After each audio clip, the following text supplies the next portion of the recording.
हरे कृष्णा। भगवत गीता 11वां अध्याय जो है विश्व रूप दर्शन।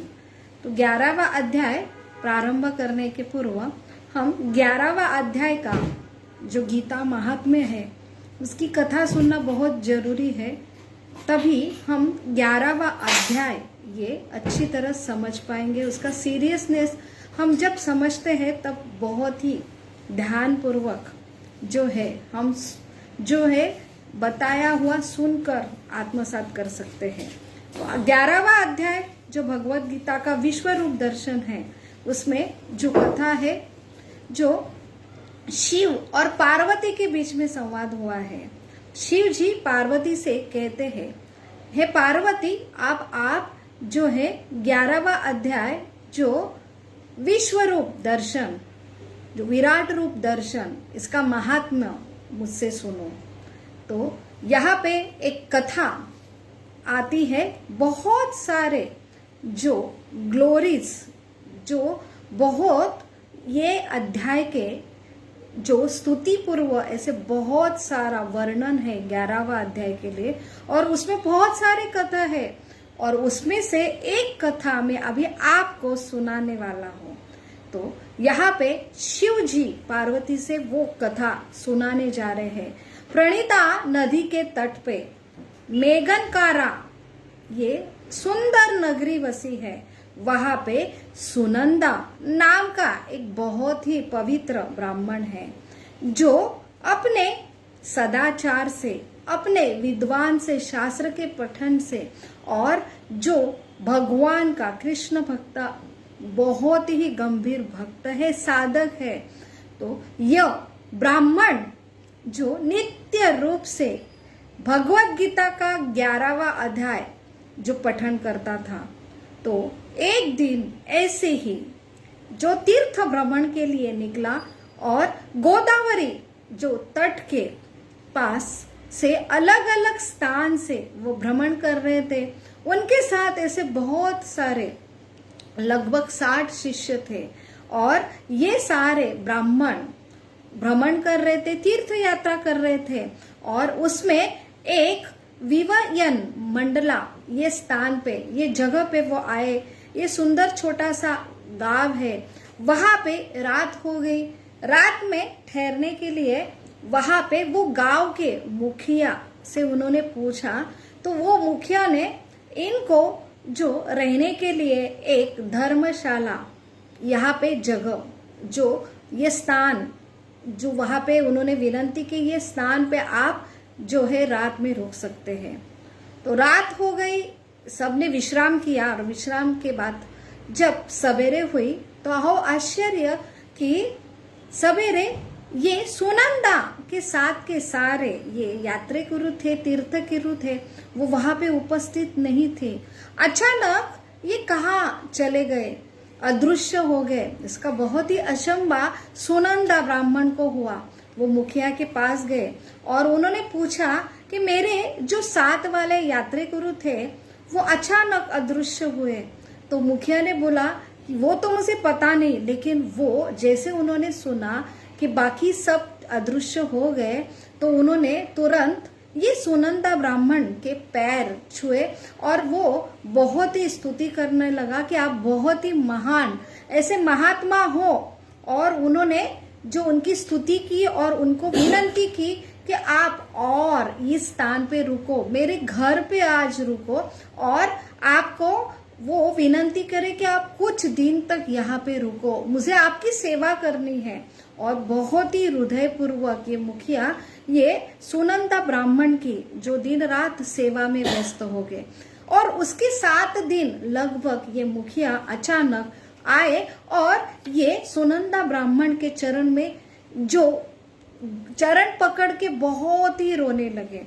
तब वहां पे ब्राह्मण ने पूछा, आपको क्या हुआ? तब उन्होंने बताया कि कल रात मेरे पुत्र का देहांत हो गया। मेरा पुत्र जो है वो मेरे पुत्र को एक राक्षस ने खा लिया। तब वहां पे ये सुनंदा ब्राह्मण ने उसे पूछा, ऐसा क्या हुआ था? तब उसने बोला कि मुझे माफ करो, ये जो राक्षस है मेरे गांव में ये बसा है, बहुत दिन से है। वो एक एक जो नरभक्षिक राक्षस है, तो हमारे गांव में वो एक एक जो गांव वासियों को खा रहा था। तब हमने सबने उनसे विनती की, तब वहां पे उन्होंने एक ये धर्मशाला वहां पे रखने की व्यवस्था की, और धर्मशाला में जो कोई यात्रिकरू यहाँ पे आके रुकता था उसका वो भक्षण करता था। तो ऐसा नित्य क्रम से होता था, और आप आए, आपको भी वहां पे रखने के लिए जगह दी गई। अहो आश्चर्य, सब वो खा गए एक साथ, लेकिन आपको उसने खाया नहीं। तो मुझे लगा आप कुछ विशेष आत्मा हो। और लेकिन कल रात को ऐसी ही यात्रिकरू में एक यात्रिकरू वहां पे मेरे पुत्र ने जो लेके गए, लेकिन मुझे पता नहीं था ये मेरे पुत्र का बहुत ही विशेष ऐसा मित्र था। जब वो मित्र को राक्षस ने खा लिया तो ये बहुत ही दुखी हो गया मेरा पुत्र, और वहां पे गया तो मेरे पुत्र को भी खा लिया।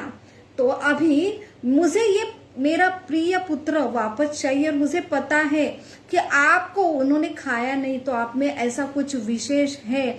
तो वहां पे मैंने वो राक्षस को बहुत ही विनती की और पूछा कि ऐसा क्या है कि जिससे मेरा पुत्र फिर से वापस मिलेगा।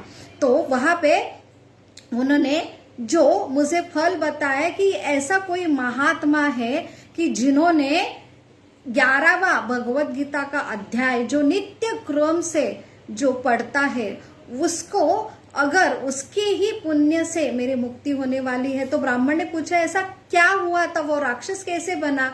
तो वहां पे वो गांव में एक ऐसा मेरा किसान था, उसने वो किसान की खेत की रखवाली करते करते एक समय एक दिन ऐसा एक बड़ा गिद्ध आया, और वो गिद्ध ने एक जो है रास्ते में जा रहा हुआ तीर्थ करके ऊपर आक्रमण किया। और ये जो किसान देख रहा था, लेकिन वहां से एक साधु पुरुष जा रहा था, उसने वो गिद्ध से ये जो यात्रिकरू था उसका रक्षण करने की कोशिश की, लेकिन अंत में गिद्ध में वो यात्रिकरू को खा गया। अभी ये महान जो पुरुष थे वो उन्होंने ये किसान को देख के बोला, आपने इस यात्रिकरू की रक्षा क्यों नहीं की। जो कोई व्यक्ति अगर कोई दीन दुर्बल है उसकी रक्षा नहीं करता तो उसको बड़ा पाप लगता है। मैं आपको जो ब्रह्म राक्षस का जो नरभक्षक राक्षस होने का जो शाप देता हूं।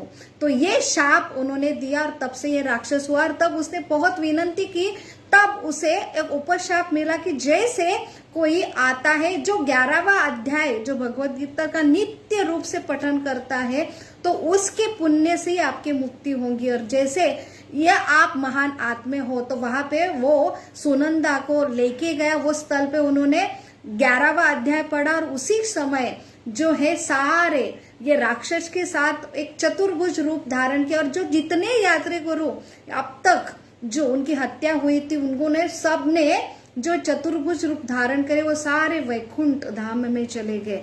तो इतना सुंदर महात्मा जो है 11वां अध्याय का है। तो 11वां अध्याय जहां पे जो विश्व रूप दर्शन प्रथम 3 श्लोक में हमें वर्णन मिलता है, जो भगवान अर्जुन यहाँ पे संवाद साध रहे हैं कि अब तक भगवान अपने 7वें अध्याय से जो बताया है ये ब्रह्मांड की निर्मिति कैसे हुई, आप ही ये उगम स्तोत्र है, आप ही इसका जो मेंटेन पालन करते और संहार करते हैं।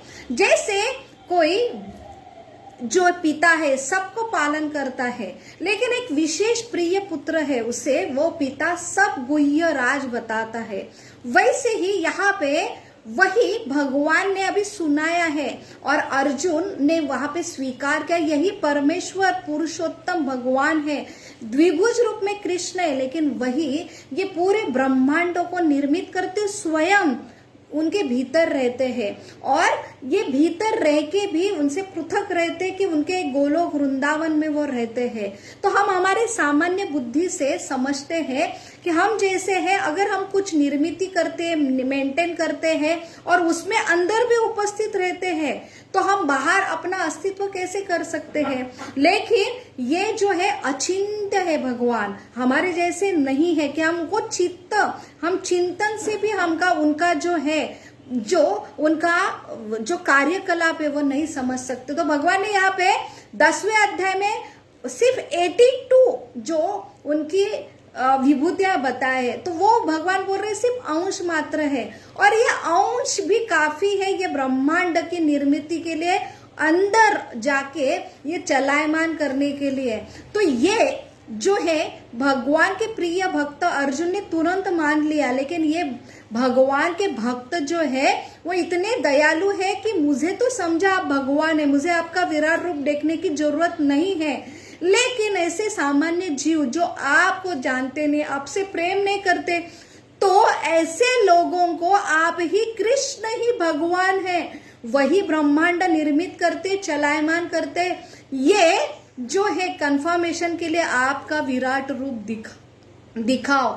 तो भगवान को विराट रूप देखने की जो है अर्जुन की इच्छा नहीं थी, वो तो कन्विंस हो गया, जो हृदय से ही हृदय का जो होता है तो बिना कुछ बोले हम समझ सकते हैं, तो जो एक्सप्रेशन से समझ सकते हैं। लेकिन जो व्यक्ति जानता नहीं, तो हम कुछ भी बोले तो भी बोलने पर भी विश्वास नहीं होता, श्रद्धा नहीं होती, क्योंकि कोई कनेक्शन नहीं है। वैसे ही साधारण जीव जो भगवान से द्वेष करते, ईश्वर बनने की चेतना से आए हैं, उनको भगवान यहाँ पे खुद बोल रहे मैं भगवान हूँ, मैं परम पिता हूँ, मैं बीज आपका हूँ, यहाँ से सारा ब्रह्मांड निर्मित करके उसमें उपस्थित करके चलामान करता, फिर भी श्रद्धा विश्वास से ये मानते नहीं है, और शरणागति तो बहुत दूर की बात है। तो यही भगवान ये बताकर, जो भगवान ने बोला कि सिर्फ आप प्रिय है इसलिए मैं आपको बता रहा हूँ, ये भगवान जहाँ पे न बुद्धि भेदम, ऐसे उन्होंने 3 अध्याय में ही घोषित किया है, ये जो रजोगुण तमस गुण वाले लोग मुझे नहीं समझ सकते, उनकी बुद्धि का भेद मत करो। तो यहाँ पे उनसे भी श्रेष्ठ भक्त है, जो भगवान के भक्त दयालु है, करुणा सागर है, फिर भी ऐसे जो लोग हैं मैक्सिमम तमोगुणी रजोगुणी, जो भगवान को कैसे जाने, इसलिए विराट रूप दर्शन होने के लिए यहाँ इच्छा व्यक्त कर रहे अर्जुन। और ये विराट रूप इसलिए भी है क्योंकि ऐसे बहुत सारे कलयुग में लोग आएंगे जो खुद को भगवान साबित करने की कोशिश करेंगे, और ये जो लोग हैं सिर्फ एक विभूति भी देखेंगे तो उनको ईश्वर मान बैठते हैं। जैसे हम डॉक्टर हैं तो हमको लोग बोलते हैं कि हमारे लिए भगवान कुछ नहीं, आप हमारे लिए आप भगवान हो। तो थोड़ी भी विभूति जहाँ पे दिखते हैं तो साधारण लोग उनको ही भगवान मान बैठते हैं, लेकिन भगवान की डेफिनेशन में वो भगवान उन्होंने विराट रूप दिखाना चाहिए। तो ये विराट रूप देखने जैसा नहीं है, क्योंकि हम देख ही नहीं सकते कि कैसे एक सब भगवान अंदर प्रवेश करते, ये साक्षात काल है, ये हम अपने आंखों से देख नहीं सकते। फिर भी यहाँ पे इच्छा की है अर्जुन ने, वो ऐसे साधारण लोगों को भगवत्ता का जो है स्वरूप समझने के लिए, स्वीकार करने के लिए भगवान का स्वरूप, और शरणागत होने के लिए। तो ये सब अर्जुन का इच्छा थी, प्रयोजन थी कि कैसे सारे लोग भी ये माने, स्वीकार करे और भगवान को शरण करे। तो यही ये 11वां अध्याय की अभी शुरुआत हो रही है विश्व रूप दर्शन की। तो इसका हम आगे बुधवार को जो 4थे श्लोक से फिर से हम जो है प्रभुपाद के जो वचनों के द्वारा, तात्पर्य द्वारा का समझने का प्रयास करेंगे। हरे कृष्णा कृष्ण कृष्ण हरे हरे, हरे राम राम राम हरे हरे। बहुत बहुत धन्यवाद। हरे कृष्णा।